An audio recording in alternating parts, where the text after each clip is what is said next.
Olá! No tópico de hoje, vamos abordar conceitos relacionados à análise SWOT. A análise SWOT, ela faz parte do planejamento estratégico de uma organização. Usa-se SWOT apenas a empresa ou organização ter determinado sua missão, metas e objetivos. Pode ser feita tanto por indivíduos quanto por equipes. Inicia-se a partir dos dados de análise ambiental da organização e o significado do SWOT do S, a gente no português traduz para forças, o W para fraquezas, o O para oportunidades e o T para ameaças. As 4 categorias da análise SWOT. Então, a primeira delas é forças e fraquezas. Que existem, essas forças e fraquezas elas existem dentro da empresa, ou em seus principais relacionamentos com participantes de sua cadeia de valor, fornecedores, consumidores ou clientes. E são significativas apenas quando facilitam ou impedem a organização de satisfazer uma necessidade do consumidor. Devem focar os processos gerenciais ou as soluções que sejam importantes para atender as necessidades do consumidor e do cliente. Então, quando a gente analisa as forças e as fraquezas, a gente analisa o interno da organização. As oportunidades e ameaças envolvem os assuntos que ocorrem no ambiente externo à empresa ou à organização. Não devem ser ignoradas, à medida que a empresa ou organização se envolve no desenvolvimento das forças e das capacidades por receio de criar uma organização eficiente, mas ineficaz. Então, a gente não deve ignorar essas oportunidades e nem as ameaças. E podem decorrer aí, num mercado competitivo, sociocultural, político, interno à organização. A primeira coisa que deve ser feita na organização para iniciarmos a análise SWOT é a identificação do diagnóstico, que se refere ao interno da empresa. Então, nesse interno nós identificamos as forças ou os pontos fortes da empresa, que são as variáveis internas e que a empresa controla, que propiciam uma condição favorável para a organização em relação ao seu ambiente. E também, o diagnóstico interno, nós identificamos quais são as fraquezas ou pontos fracos da empresa, que são as variáveis internas e controláveis que provocam uma situação desfavorável para a organização em relação ao seu ambiente. A partir daí, devemos também fazer o diagnóstico externo, que é a identificação das oportunidades, que são variáveis externas e não controláveis pela organização, que podem criar condições favoráveis a ela, desde que a mesma tenha condições e ou interesses de usufruí-las. E além disso, devemos identificar também as ameaças, que são variáveis externas e não controláveis pela organização, que podem criar condições desfavoráveis para a organização. Forças potenciais. Então, o que nós teríamos como forças potenciais? Recursos financeiros abundantes, alguma competência distintiva das demais organizações, a empresa ser bem conhecida como líder de mercado, economias de escala, tecnologia própria, processos patenteados, custos mais baixos, boa imagem no mercado, talento gerencial superior, habilidades de marketing, qualidade de produto que seja notável, parcerias com outras empresas, boa experiência em distribuição, e a empresa ser comprometida com os funcionários. E quais seriam fraquezas potenciais? O que nós consideraríamos como fraquezas potenciais? Falta de direção estratégica, poucos gastos em pesquisa e desenvolvimento, uma linha de produtos muito estreita, uma distribuição limitada, custos mais altos de fabricação, produtos desatualizados, problemas operacionais internos, imagem de mercado fraca, experiência da administração limitada, funcionários mal treinados. Agora, o que seriam oportunidades potenciais, então, relacionadas ao externo da organização?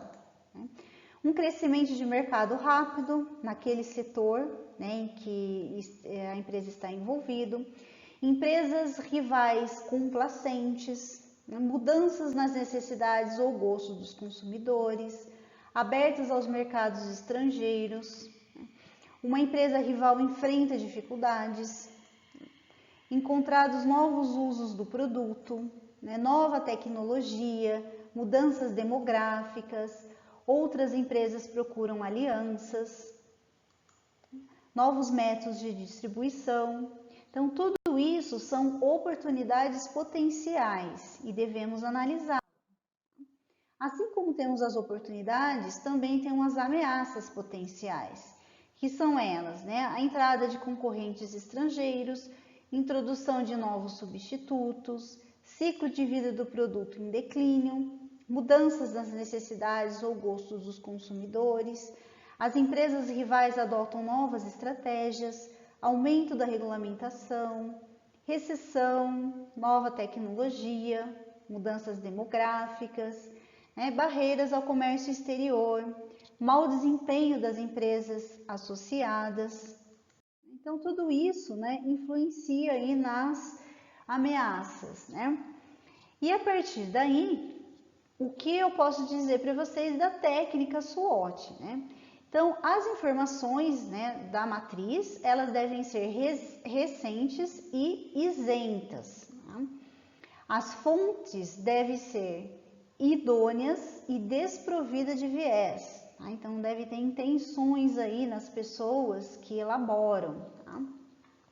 Todos os participantes devem conhecer os conceitos envolvidos.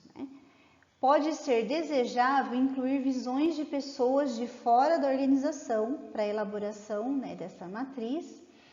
E pode-se utilizar também brainstorming, entrevistas, pesquisas, entre outros métodos para auxiliar na elaboração dessa matriz SWOT.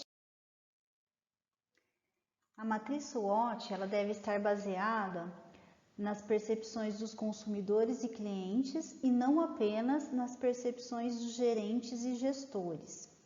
Deve servir como um catalisador para estruturar a geração de estratégias de marketing que produzirão os resultados desejados.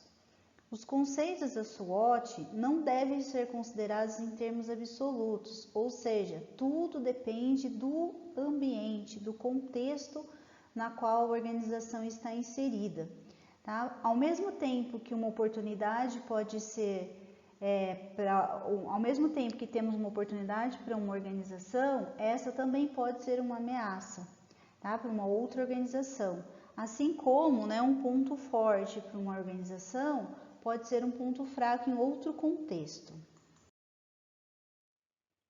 Como que a gente faz a análise da área escolhida?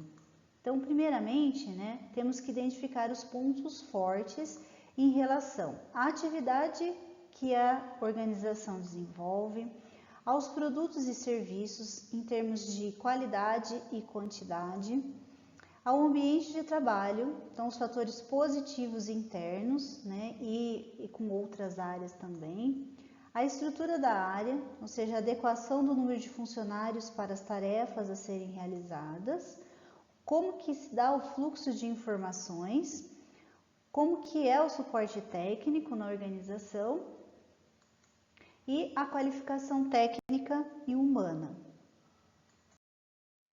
Como que a gente vai montar então esses quadrantes? Aqui a gente tem um ambiente interno, no canto aqui superior, onde nós temos os pontos fracos, os pontos fortes. E isso nas colunas, Então, em cada uma das colunas, onde se refere aos pontos fracos, nós vamos identificar quais são os pontos fracos da organização. E aqui mais do lado, nós vamos identificar quais são os pontos fortes da organização. Nas linhas, nós vamos identificar as ameaças, que correspondem ao ambiente externo, e as oportunidades.